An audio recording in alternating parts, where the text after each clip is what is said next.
तुम्हारे घावों को बड़े प्यार से सहला रहा है।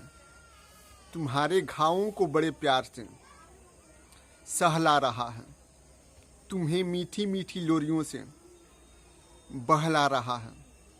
तुम्हें मीठी मीठी लोरियों से बहला रहा है।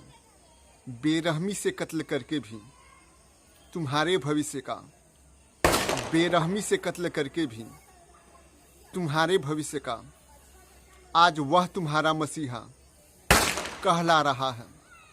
आज वह तुम्हारा मसीहा कहला रहा है।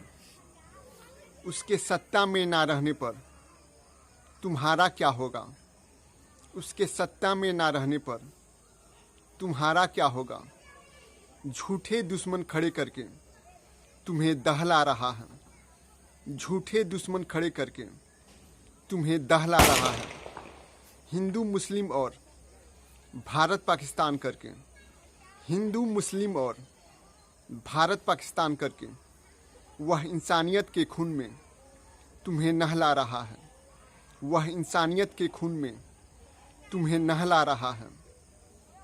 जय हिंद।